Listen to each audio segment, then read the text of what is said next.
So, Cheng, ikaw ba may boyfriend ka? May asawa ka? May asawa po. As alam niya? Nagpaalam ka ba dito? Nagpaalam ka sa kanya na sasali ka rito?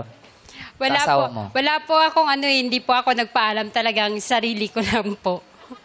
Kahit sa asawa. So, hindi alam ng asawa mo kung nasa saan ka? Kasi alam, may Biglaan pasok po siya. kasi may pasok po ako. Magkasama ba kayo sa bahay? O, kahit na biglaan pa, di ba sinasabi mo, oy, pupunta ako na showtime. Oo, mapapanood mo sa ganon. TV. Wala.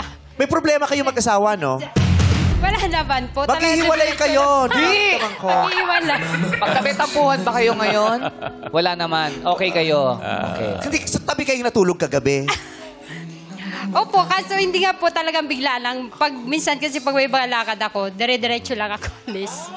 Baka naman Pag may kanya-kanya lakad, walang yun, paalam. Ganun ba on yun? duty siguro yung asawa niya. No? Oo. Ganon ka ba sa asawa mo? Hindi, nagpapaalam ako eh. Ikaw? Oo, lagi. Update dapat. Oo, lagi, eh. diba? Pero baka iba-iba. Baka yun is Pagkukulit yung, babe, nasan ka? Ay, nasa Cebu ako. Ha? Oo. At ikaw, nasa showtime, Oo. maglalaro. Yung regular na nangyayari, hindi na pinapalo kasi Correct. regular. Oh, routine Pero yung na mga eh. pagbabago. Like pwede- ito, bago to. Bago sa inyo to. Oo. At saka lalo na ko yung may masayang mangyayari sa'yo, di ba? Oo Yes. naman. Pero hindi namin sinasabing mali yung ginagawa nyo. Okay lang yun. Pero nararamdaman lang namin maghihiwalay kayo. Hindi, wag ka na. Joke lang. Sige, bigyan natin. Charot lang. Bigyan Charot natin ang lang. pagkakataon. Sige, magpaalam ka ngayon. Oo, Magpaalam ka magpaalam ngayon. ka. Maganda. Ay, sige, Paalam ka. magpaalam ka. Yan yung asawa mo. Oo. Lapit Hindi kasi baka siyempre hinahanap ka niya. Magugulat yun eh. Yung nanonood lang ng showtime, tapos bigla sabihin, hindi, asawa ko yan. Baka pumasok sa Diba? libangan. Alam mo, sa oras na to, yung asawa mo, nagdadalawang isip, asawa ko ba yan? Oy. Pero hindi, yung asawa ko, Asa pumasok trabaho? yun eh. Bakit nasa showtime? Para Ay. Huwag mong dilaan yung tenga ko, wala tayong relasyon. May bubulong lang. Bubulong siya.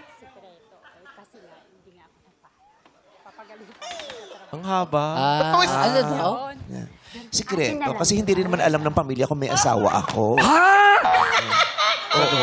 Bakit mo Ang sikreto kasi hindi alam nung asawa kong Naasawa siya. may asawa din akong isa pa. Bakit mo isiniwalat?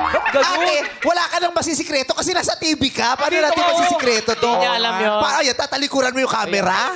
Kahit sa abroad, alam na nila eh. Yun nga, yung asawa mo na bigla ngayon napapanood ka, para ma-confirm niya na ikaw yan, i-shout out mo, anong pangalan ng mister mo? Oh, sabihin mo Grabe eh. siya, shout out talaga. Ay, shout out talaga. Ano? Aguinaldo Simon po. Ha? Aguinaldo Simon. Aguinaldo Simon. Ikaw, asawa mo nga to. Okay, so, Diba?